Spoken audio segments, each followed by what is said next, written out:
Kejadian malam itu membuat Tuan Na harus dibawa oleh ambulans. Joe yang berniat menemani ayahnya itu dihentikan oleh kakak tirinya. Beberapa saat setelah kejadian tersebut, datanglah sebuah tim forensik. Mereka yang seperti mencari penyebab terlukanya Tuan Na ternyata malah bertindak sebaliknya. Mereka bertugas menghilangkan sidik jari Taeyong serta bukti lain yang dapat memberatkan Taeyong. Keesokan harinya, berita meninggalnya Tuan Na tersebar di media massa. Sambil menonton berita itu, Tuan Huang didatangi oleh pengacaranya. Ia menjelaskan bahwa telah membereskan semuanya. Bahkan pihak kepolisian sudah menentukan meninggalnya Tuan Na akibat kecelakaan. Seng Chun yang telah berubah menjadi Taeyong menemui Tuan Huang. Ia menanyakan tentang kematian Tuan Na. Tuan Huang pun mengingatkan bahwa mereka sudah sepakat melupakan kejadian semalam. Sementara itu, saat bertemu Seng Chun, Ibu Taeyong berkata bahwa ia tak terkejut melihat Taeyong lupa akan hal semalam. Karena sebelumnya, ia juga lupa apapun yang ia telah lakukan. Hal itu mungkin berkaitan dengan obat yang sering dikonsumsi Taeyong. Namun, kala itu, Seng Chun fokus terhadap kasus yang mungkin melibatkan Taeyong semalam. Karena dari perkataan Tuan Huang dan istrinya, ia bisa menyimpulkan bahwa Taeyong kemungkinan terlibat. Tak selang beberapa lama, Tuan Huang menemui Moon Ki. Ia memberitahu Moon Ki bahwa jika Moon Ki tak dapat menjaga tuannya kembali, maka itu akan menjadi hari terakhirnya, di mana Taeyong sering hilang kendali dan melakukan hal buruk yang tak dapat Moon Ki hentikan. Kecurigaan Seng Chun pun sama seperti Joe alami. Ia merasa ada kejanggalan dalam kematian ayahnya. Akan tetapi, hal tersebut ditepis oleh kakak tiri Joe karena kemarin sudah dilakukan otopsi guna memastikan penyebab kematian ayahnya. Di acara pemakaman itu, Seng Chun dan Eugene juga datang di sana. Eugene adalah satu-satunya orang yang mengetahui bahwa Taeyong adalah Seng Chun. Setelah bertemu, Eugene mengungkapkan bahwa ia punya jasa besar karena di suatu pagi ia menolong Taeyong yang akan mengakhiri hidupnya. Dengan itu, Seng Chun bisa berubah menjadi Taeyong. Namun Eugene bertanya-tanya hal apakah yang membuat Taeyong sampai bertindak demikian. Joe kala itu menjadi seorang yatim piatu. Dalam kesedihannya itu, Seng Chun datang sebagai Taeyong. Akan tetapi, Joe merasa kecewa pada Tuan Huang karena ia tak datang di acara penghormatan terakhir itu. Taeyong pun datang ke acara tersebut. Ia memeluk Joe dan menenangkannya. Bagi Joe, hanya Seng Chun lah yang dapat membuat hatinya tenang kala itu. Melihat Joe dan Taeyong berpelukan, Seng Chun merasa cemburu. Ia lalu pergi meninggalkan mereka. Dalam upacara tersebut, Joe marah kepada kakaknya karena di acara sepenting itu mereka malah membahas jual beli saham. Seng Chun kemudian menyuruh Moon Ki untuk menyelidiki sesuatu. Mengapa paman Taeyong, yaitu Juntae, bisa mendapat banyak uang untuk membeli saham. Serta bisnis ayah Eugene yang perlu diselidiki, yang mana itu membuat ayah Eugene kaya. Dengan kekuasaan yang dimiliki Seng Chun kala itu, ia dengan mudah menemukan kebusukan yang ayah Eugene lakukan. Ayah Eugene menggelapkan dana konstruksi untuk ia kantongi sendiri. Hari itu, keluarga Lee Chol mendapat banyak keberuntungan, di mana Sung Ah yang mendapat promosi di tempat bekerja, serta ayahnya yang akan bekerja sama dengan perusahaan webtoon terkemuka. Ibu Seng Chun juga mendapat pinjaman yang besar untuk mereka membeli rumah. Dari kejauhan, Seng Chun tampak bahagia melihat keluarganya itu. Ia berjanji akan kembali 10 tahun ke depan dengan membawa uang 100 miliar won. Kebusukan Tuan Oh ayah Eugene mulai terungkap. Hal tersebut Eugene sadari jika itu merupakan ulah Seng Chun. Ia geram karena bukannya saling membantu, Seng Chun malah menjatuhkan keluarga Oh Eugene. Hal itu mungkin ditengarai keluarga Eugene yang mengusir keluarga Seng Chun kemarin. Pagi itu, Juntae, paman Taeyong menemui Tuan Huang. Ia membicarakan saham milik sebuah stasiun televisi yang kini telah ia beli. Sementara itu, Seng Chun bertemu dengan seseorang yang mendanai Juntae membeli saham tersebut. Ia menyuruh Tuan Alex mempertimbangkan kepada siapa dana itu harus dikucurkan. Akan lebih baik jika dana itu masuk kepada pewaris tunggal grup Dosin, yaitu Taeyong atau dirinya yang sekarang. Beberapa waktu kemudian, Juntae pun terkejut karena Alex, sang pendana, telah menarik uangnya kembali. Di lain tempat, Joe mencari petunjuk kematian ayahnya dengan bertanya kepada mantan pembantunya. Adakah malam itu seorang yang datang sebelum ayahnya meninggal? Namun, wanita itu telah disuap oleh pihak Tuan Huang, sehingga tak ada informasi yang keluar dari mulut wanita itu. Selepas bertemu dengan Alex, Seng Chun bertemu dengan Tuan Huang. Ayah Taeyong itu terkejut karena menurutnya Taeyong telah berani melangkah jauh untuk menutup dana kucuran bagi Juntae. Namun, Seng Chun beralasan jika itu adalah caranya untuk menutup opini publik karena menurut kabar yang beredar, kebangkrutan Tuan Na adalah akibat dari Tuan Huang. pertemuan itu berakhir dan Juhe menemui Tuan Huang. Dalam pertemuan itu, Juhe memohon agar Tuan Huang menyelidiki kematian ayah Juhe kembali karena Juhe masih merasa aneh dengan kematian ayahnya yang tiba-tiba. Tuan Huang pun tak setuju karena ia merasa Tuan Na adalah orang yang mengagumkan dan tak akan ada yang berniat menghabisi orang sebaik itu. Tuan Huang kemudian memberikan cek sejumlah 1 miliar won untuk Juhe bertahan hidup. Akan tetapi, Juhe menolak pemberian itu. Di sore itu, Yojin menemui Seng Chon lalu menamparnya. Itu adalah balasan Yojin karena membuat ayahnya diperiksa. Namun bagi Seng Chon, itu juga sebuah balasan karena telah membuat keluarganya menderita. Pertengkaran mereka ternyata dilihat Junte lewat CCTV. Ia juga menemukan sesuatu yang mencurigakan, di mana CCTV saat Taeyong pulang dalam keadaan mabuk itu sengaja dihapus. Ia menduga jika ada sesuatu yang disembunyikan. Selepas kepergian Tuan Na, kakak Juhe berniat membagi warisan orang tuanya, namun mereka tak menyisakan sedikit pun untuk Juhe. Taeyong yang menemani Juhe membantu dengan menggertak bahwa ia punya kenalan pengacara hebat di negeri itu. Di tempat lain, Seng Chon dan Moonki pergi menemui Sung Ah. Seng Chon beralasan ingin menata rambut Moonki dan ia juga memberikan Sung Ah nomor telepon bila mana memerlukan bantuannya. Tak diduga, Janggun berada di tempat tersebut. Ia diberi perintah Yojin untuk memata-matai Sung Ah, yang itu mungkin dimaksudkan guna mencari titik lemah Seng Chon. Dari salon itu, Seng Chon bertolak ke rumah Juhe, di mana di sana sudah ada Taeyong dan Juhe. Taeyong memberikan masakan ibu Seng Chon untuk dinikmati bersama. Juhe merasa makanan kampung itu enak sekali. 밥 있으면 진짜 좋을 텐데. I can hold your 사랑.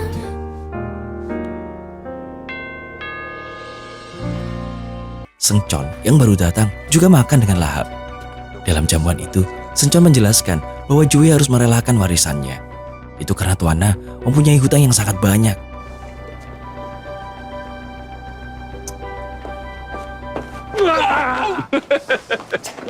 아 진짜 왜 이러세요? 진 여사가 나 좀 용서해줘야 되겠어. 진 여사가 용서 안 해주면 우리 회사 다 쫄딱 망하게 생겼다. 내가 싹싹 빌게. Malam harinya, Taeyong berkelahi dengan Tuan Oh, ayah Yojin. Hal itu disebabkan karena Tuan Oh merayu kembali ibu Seng Chon.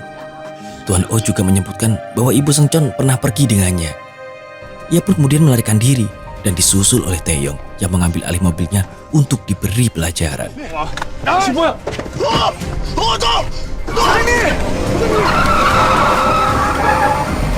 Karena peristiwa itu, Sung Ah lalu menelpon Taeyong alias Seng Chon untuk dimintai bantuan.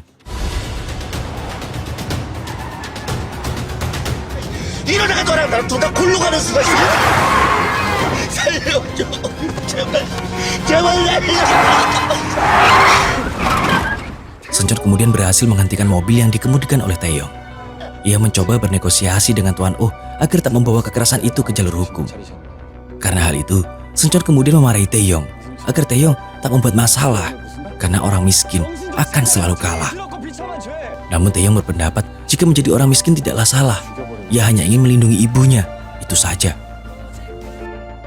Di waktu yang lain, Junte masih mencari informasi tentang terbunuhnya Tuan Na, di mana menurutnya Taeyong lah penyebabnya.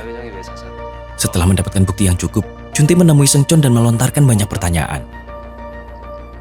이 말은 너한테 꼭 해주고 싶었어. 타살이라는 소문이 있더라. 태영이 너 술 마시고 들어온 거야. 누군 그날 돌아가셨더라.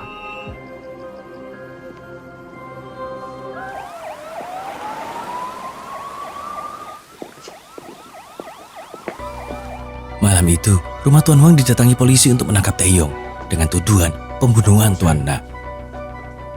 Malam itu Seng Chon tak dapat berbuat apa-apa. Namun ada yang ia rasa aneh di dalam peristiwa itu. Orang yang menangkapnya tak seperti polisi. Mereka juga tak membawa surat penangkapan.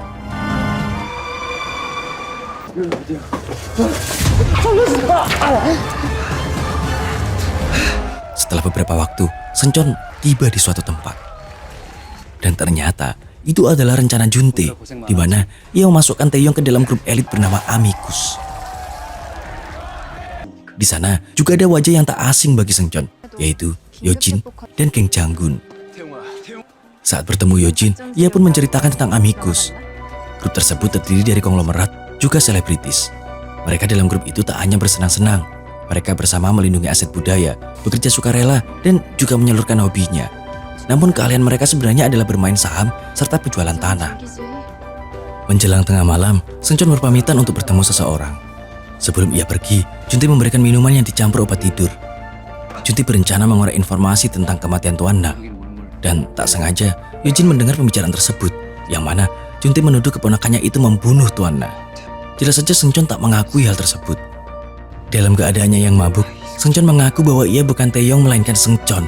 Namun, Juntae hanya menganggap itu adalah ocehan orang mabuk.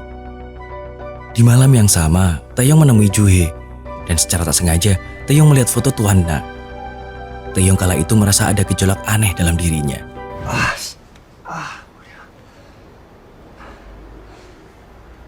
예쁘다고 저 자식까지 밥을 줘? 따고 금수저로 굶어버린 주제에 황태용 쟤는 위험해.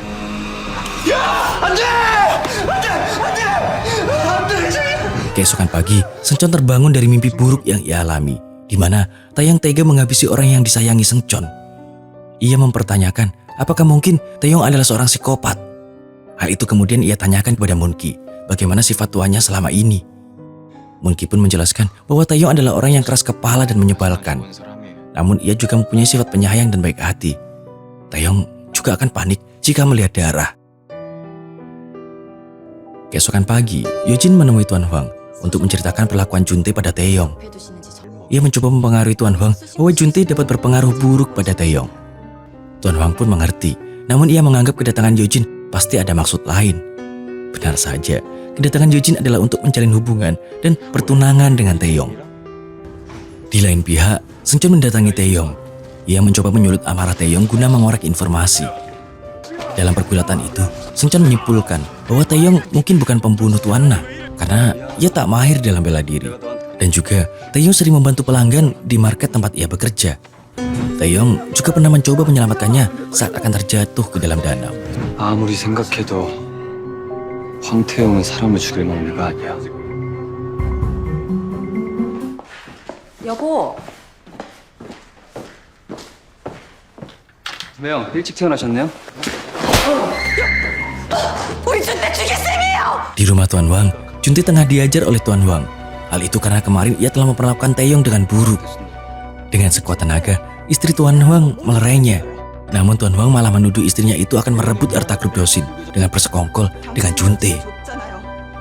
Sementara itu, Juhye kini tinggal di hotel dengan tarif yang murah. Itu karena rumah Juhye telah terjual dan kakak Juhye hanya memberi 500 juta won. Serta kakak Juhye memutuskan hubungan keluarga dengan Juhye. Bersamaan dengan itu, Seungcheon berada di lain tempat bersama grup Amicus. Di sana, ia menjalani tur dan mengetahui bahwa selama ini Juntae banyak mengintimidasi Taeyong. Sedikit demi sedikit, Seungcheon pun belajar bagaimana bermain saham dari grup Amicus. Di hari itu, Tuan Lichol menjalani interview pekerja webtoon. Pihak perusahaan menganggap Lichol tak bisa bekerja maksimal karena ia belum menjalani rehab pasca kecelakaan. Hal tersebut menjadi penyebab Taeyong tak dapat kuliah karena terkendala biaya, dikarenakan ayahnya masih tak dapat bekerja. Saat itu Taeyong tak akan mengambil bangku kuliah dan ia akan bekerja saja. Serta saat malam hari, ia akan menggambar webtoon seperti ayahnya. Begitu rencana Taeyong. Pasca diajar Tuan Hwang, Juntae didatangi oleh Yongsin. Juntae mengaku kepada kakaknya itu terpaksa membius Taeyong. Itu karena ia merasa ada yang aneh dengan Taeyong, karena sikapnya tak seperti biasanya. Setelah itu, Yongsin mendapati fakta bahwa pelayannya menjual jaket Taeyong yang mahal. Jaket tersebut harusnya dibakar oleh Tuan Hwang guna menghilangkan bukti pembunuhan Tuan Na. Yongsin yakin jika ada sesuatu yang dirahasiakan suaminya kepadanya. Setelah bersama Taeyong, Juhye beranjak pulang. Di tengah perjalanan, ia ditelepon oleh Nyonya Kim, mantan pelayannya. Nyonya Kim berniat memberikan informasi tentang orang terakhir di malam Tuan Na meninggal. Akan tetapi, ia harus memberi sejumlah uang untuk informasi itu. Beberapa hari berlalu selepas kejadian malam itu. Taeyong alias Seungcheon bersama Tuan Hwang dan Tuan Alex menjalani rapat direksi. Tuan Hwang lebih memilih usulan Seungcheon daripada Juntae untuk iklan mereka. Seungcheon juga memberi saran tentang bagaimana harus bersimpati tanpa gegabah. Hal itu membuat Tuan Alex berpikiran bahwa Taeyong akan menjadi pebisnis yang hebat. Hari itu juga, Juhye bertemu dengan Taeyong. Juhye berencana memberikan harta terakhirnya dalam koper untuk Nyonya Kim. Hal itu untuk mengetahui siapa pembunuh ayahnya yang sebenarnya. Eugene yang ada di tempat yang sama memberitahu Seungcheon untuk menghentikan mereka. 형을 본 것 같아. Di tempat yang telah dijanjikan, Jue datang bersama Taeyong. Ia menelpon Nyonya Kim jika ia telah tiba. Sambil mengangkat telepon, Nyonya Kim tak sengaja melihat Taeyong alias Seungcheon. Karena merasa sudah diketahui, ia pun berjalan cepat sambil terus mengangkat teleponnya. Hingga tak diduga, hal buruk pun terjadi.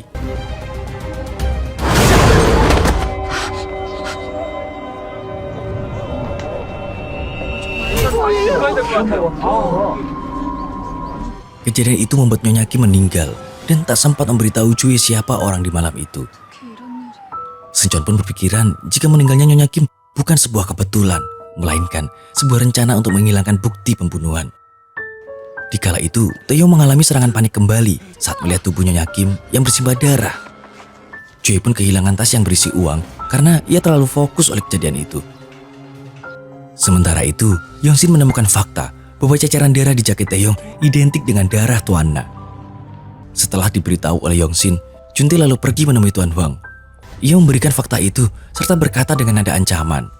Karena hal itu, Tuan Huang menyetujui syarat yang diminta Juntae, yaitu properti milik Taeyong serta saham akan menjadi miliknya. Dan juga dia meminta Taeyong agar segera dikirim ke Amerika. 지금 당장 미국으로 보내세요. Malam itu Taeyong tak dapat menemukan tas milik Jue. Akhirnya, Jue harus meninggalkan hotel karena ia tak memiliki uang lagi. Selepas bertemu Jue, Taeyong pun pulang ke rumahnya.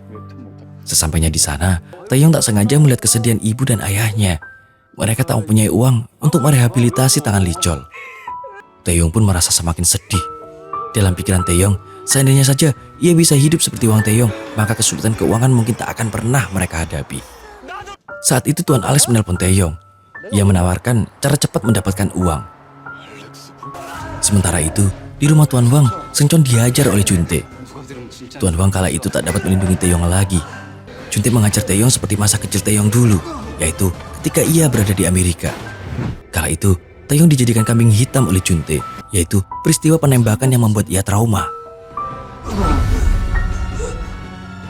이제 기억나? Di lain tempat, Jue menemukan tas yang sama dengan miliknya. 저녁은 먹었어? Namun tas itu berada di genggaman Yojin. 정나라가 네 시경 Yojin berdalih bahwa itu adalah tas miliknya. 이거 내 거랑 똑같아. Ia pun menunjukkan isi dari tas tersebut. Yojin juga menyebutkan bahwa keadaan Jue saat itu adalah karma untuknya. Di mana saat ia masih SMP, ia pernah membuat Nara atau Yojin yang sekarang sakit hati. 옛날에 정나라 수학여행비 도와주자고 할 때 네가 그랬지? 그때 정나라한테 필요했던 건 네 알량한 정의감이 아니라 돈이었는데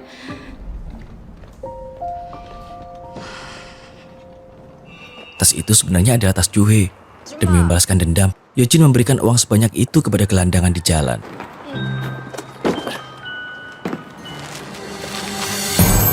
Jaket milik Taeyong telah diamankan oleh Tuan Huang. Sebagai timbal balik, ia rela mengirim Taeyong ke Amerika. Saat itu, Seungcheon menolak keputusan tersebut. Namun Tuan Huang tak ingin Taeyong mendapat masalah yang lebih besar.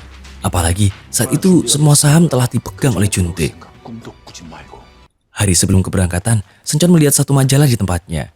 Yang majalah itu menjelaskan bahwa Juntae pernah satu sekolah dengan Taeyong. Sebelum keberangkatannya, Seungcheon juga mengirim pesan sampai jumpa untuk Jue. Ia juga mendatangi kediamannya dahulu untuk melepas kepergian kepada keluarganya. Melihat mereka bahagia bersama Taeyong, Seungcheon lalu bertolak menuju bandara. Di bandara tersebut, Seungcheon mendapat pesan dari pengacara untuk tak menghubungi Tuan Huang sampai Tuan Huang yang akan menghubunginya dulu. Secara tak terduga, Jue datang ke tempat itu. Ia memberi semangat kepada Taeyong yang akan pergi sementara waktu. Saat melihat Taeyong pergi, Jue mengingat punggung Taeyong pernah berada di tempat kejadian di mana Nyonya Kim tertabrak mobil. Ia menduga jika Nyonya Kim terkejut dan pergi tergesa-gesa karenanya, sehingga membuat Nyonya Kim tertabrak mobil. Jue yakin Taeyong adalah orang yang Nyonya Kim maksud, seseorang yang menemui Tuan Na sebelum Tuan Na meninggal. Jue pun melayangkan tuduhannya sambil menangis kepada Seungcheon.